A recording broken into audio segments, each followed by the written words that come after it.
ചരിത്രപ്രസിദ്ധമായ എരുമേലി പേട്ടതുള്ളൽ നടന്നു. അമ്പലപ്പുഴ ആലങ്ങാട് സംഘങ്ങൾ പേട്ടതുള്ളി. പതിനായിരങ്ങളാണ് പേട്ടതുള്ളാനെത്തിയത്. കൃഷ്ണപ്പരുന്ത് ആകാശത്ത് വട്ടമിട്ട് പറന്നതോടെ 12 മണിക്ക് അയ്യപ്പന്റെ മാതൃസ്ഥാനീയിരുന്ന ഐതിഹ്യമുള്ള അമ്പലപ്പുഴ സംഘത്തിന്റെ പേട്ടതുള്ളൽ ആരംഭിച്ചു. കൊച്ചമ്പലത്തിൽ നിന്നും വിവിധ വർണ്ണങ്ങൾ പൂശി ആയിരങ്ങൾ സമൂഹ പെരിയോർ ചന്ദ്രശേഖരന്റെ നേതൃത്വത്തിൽ പേട്ടതുള്ളി. അമ്പലപ്പുഴ സംഘത്തോടൊപ്പം വാവരുടെ പ്രതിനിധിയും ഉണ്ടായിരുന്നു.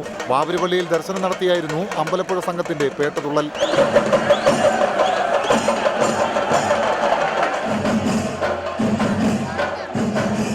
ആകാശത്ത് നക്ഷത്രം ദർശിച്ചതിനു ശേഷം ഉച്ചയോടെ അയ്യപ്പന്റെ പിതൃസ്ഥാനീയരെന്ന ഐതിഹ്യമുള്ള ആലങ്കാട് സംഘത്തിന്റെ പേട്ടതുള്ളൽ ആരംഭിച്ചു. അമ്പലപ്പുഴ സംഘത്തോടൊപ്പം വാവര് പോയി എന്ന വിശ്വാസത്തിൽ ആലങ്കാട് സംഘം വാവരുപള്ളിയിൽ കയറിയില്ല. വെള്ളവസ്ത്രവും ദേഹമാസകലം ചന്ദനവും വാരിപ്പൂശിയായിരുന്നു ആലങ്കാട്ട് സംഘത്തിന്റെ പേട്ടതുള്ളൽ. ഇരു സംഘങ്ങളും വലിയമ്പലത്തിൽ പ്രവേശിക്കുന്നതോടെ പേട്ടതുള്ളലിന് സമാപനമാകും. അയ്യപ്പൻ മഹിഷിയെ വധിച്ചതിന്റെ ആഹ്ലാദ പ്രകടനമാണ് പേട്ടതുള്ളൽ എന്നാണ് ഐതിഹ്യം. റിപ്പോർട്ടർ, കോട്ടയം.